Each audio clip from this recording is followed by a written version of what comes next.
Вы точно не ожидали увидеть такой Люблин. Портал в другие страны, мрачная улица, козы и целая деревня, застывшая во времени. Пройдемся с вами по небанальным местам города, переместимся в прошлое, буквально, пообщаемся с местными животными и откроем тайные уголки Люблина. Приятного просмотра! Маленький Краков, еврейский Оксфорд и дважды столица Польши. Это все о Люблине. Город знаменит своим цибуляжем, фирменным блюдом из лука, множеством фестивалей и даже сохранившимися троллейбусами. Здесь живет более 330 тысяч человек, из которых почти половина – молодежь. Начнем нашу прогулку по городу с Люблинского замка, того самого замка, где в XVI веке был подписан акт Польско-Литовской унии, положивший начало Речи Посполитой. В целом его история насчитывает почти тысячелетие, но то, каким мы его видим сейчас, замок стал в XIX веке. К слову, трижды служил он тюрьмой, царской, нацистской и подчиненной советской власти. Сейчас тут находится филиал Национального музея.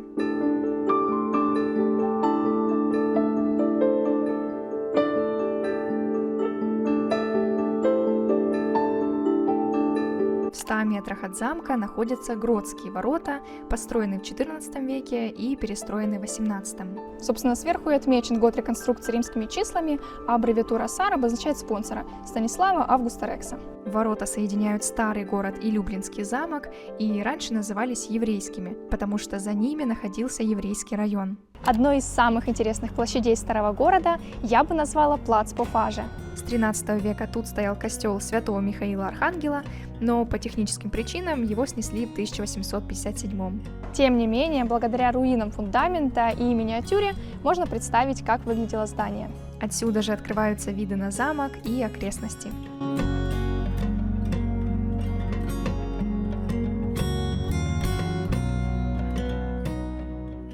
Прогуливаясь по улице Гродской, обязательно поднимайте голову, чтобы увидеть памятник волшебнику. Он посвящен Люблинскому карнавалу иллюзионистов, который тут проводится с 2008 года. А вообще его автор, Ежи Киндзера, создал целую серию балансирующих скульптур, которые раскиданы по Польше и другим странам мира. Еще одна улица, которую нельзя пропустить, это Куфаже. Настоящий портал в прошлое, куда мало кто заходит, не идеальное, в чем-то пугающее, но, безусловно, атмосферное место. И, кроме всего прочего, тут очень вкусно пахнет, поэтому советую пройтись. Раз начали про порталы, не могу не показать вам тот самый видеопортал между городами. Будучи в Люблине на этом месте, вы можете помахать людям в Вильнюсе, Нью-Йорке и Дублине. Как вам такая концепция? Я вот в восторге, потому что через эту штуковину можно вызвать у абсолютно незнакомых людей улыбку, посмеяться вместе и передать им теплую энергию. Сердцем старого города является, конечно же, рыночная площадь, которая имеет неправильную форму и напоминает трапецию. По классике на рынке устраивались ярмарки, куда съезжались купцы со всего мира. В середине 16 века в Люблине вспыхнул пожар, уничтоживший большую часть зданий возле площади, но построенные на их месте кирпичные доходные дома сохранились до наших дней. Такая милая маленькая рыночная площадь, такой я еще не видела в Польше. Я даже сначала подумала, что это не она, какая-то улица к ней ведущая, но нет. По коронному трибуналу поняла, что да, это рыночная площадь, и насколько здесь вот уютно, столько милых деталей, такие разноцветные доходные дома, вообще одно удовольствие гулять. И еще хочу сказать, что здесь очень все компактно и близко расположено, что плюс. Но, конечно, минус — это шум, причем хоть мы снимаем утром, в будний день все равно много экскурсий, много людей, вот всякие лишние звуки, где-то машины ездят рабочие, где-то ремонты, но все равно здесь атмосферно. Ну как минус? Для меня может да, а для них это возможность открыть новое место, ощутить его атмосферу и обрести новые знакомства. Если вам тоже нравится путешествовать в компании и без лишних забот, посмотрите туры от Wow Trip. Они организуют поездки на автобусе из Польши в самые красивые города Европы, на Венецианский карнавал, в Амстердам и парк тюльпанов и другие направления. И, честно говоря, проще способа исполнить свои желания я не знаю, потому что все организовано за вас, так что остается только наслаждаться моментом. Плюс вам подарят страховку и профессиональные фото, чтобы впечатления остались не только в памяти. А еще Wow Trip дарит вам 5% скидки на любой тур в Венецию. Чтобы ее получить, просто перейдите по ссылке внизу и при бронировании скажите, что вы от меня. или выберите тур, который вам откликнется больше всего. Если давно хотелось сменить обстановку и отправиться в путешествие, это знак. В углу рыночной площади находится Тринитарская башня с самой высокой смотровой Люблина. Куда мы бы хотели подняться, но, увы, не сможем, потому что в понедельник и вторник тут выходной, сегодня вторник, да и часы работы тут разные, это важно учитывать, а по цене обычный билет стоит 15 злотых. Так что если ступеньки для вас не проблема, то обязательно поднимитесь. По пути, кстати, пройдете выставку и увидите фильм про историю города. И снова непопулярное скрытое место – готическая башня. Необычно, что можно увидеть ее снаружи. А еще рядом находится красивый мурал с Люблином.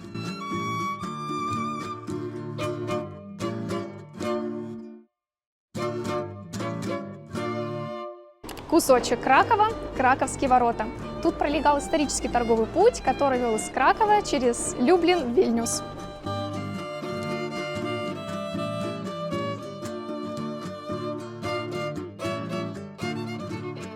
Если во Вроцлаве популярны гномы, то в Люблине – козы.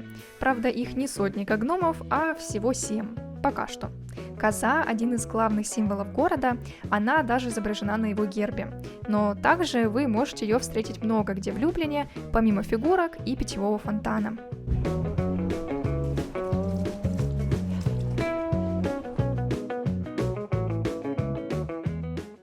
Следующая локация в нашем списке – Литовская площадь. Возле нее и находится портал Вильнюс. Многих сюда привлекают в том числе мультимедийные фонтаны, где с 9 вечера вас ждут фееричные шоу.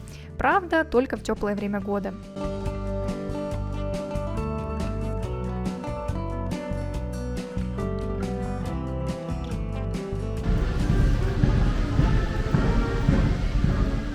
Если говорить про аренду жилья, то в Люблине она ниже, чем в Варшаве, Кракове, Вроцлаве и Гданьске, но чуть выше, чем в Познани и Лодзи. Тут никогда нельзя сказать точные цифры, пока сам не проверишь объявление, но средние цены сейчас примерно такие. Добирались мы в Люблин с Варшавы на автобусе, потому что покупали билеты впритык, и так было раза в 3 дешевле, чем на поезде. Наши билеты стоили 43 злотых на двоих в одну сторону, путь занял 2 часа, и ездили мы на день без ночевки. Отдохнуть от прогулки недалеко от старого города можно в Саксонском парке, как по мне, одном из самых красивых в городе.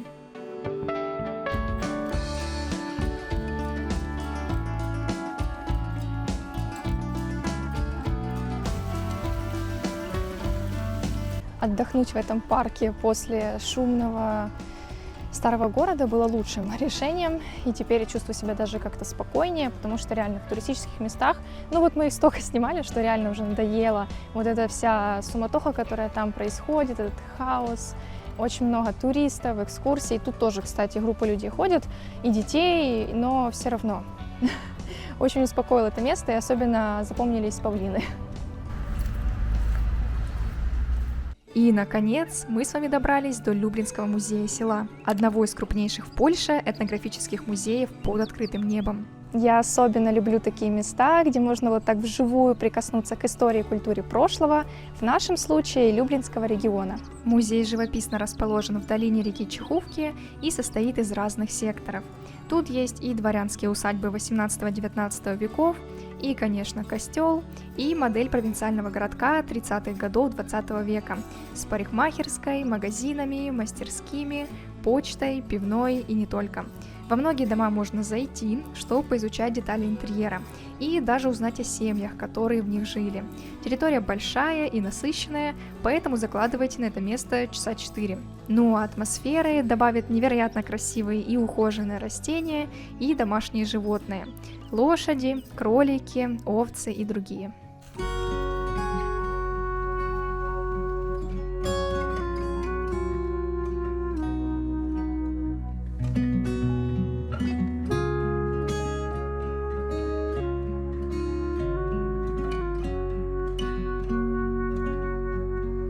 $30 злотых стоит билет в это обалденное место. И я считаю, это очень даже мало, потому что территория огромная, ее за часа 2 не обойти, я думаю, закладывать нужно где-то 4, а так, в принципе, без лимита можно весь день гулять, отдыхать, поесть тут.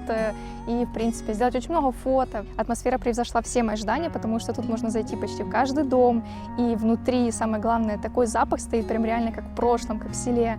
И просто вот гулять по всей территории, общаться с животными, наслаждаться растениями. И я считаю, это намного лучше, чем гулять просто по туристическим местам, в центре, а тут сильно спокойнее и приятнее.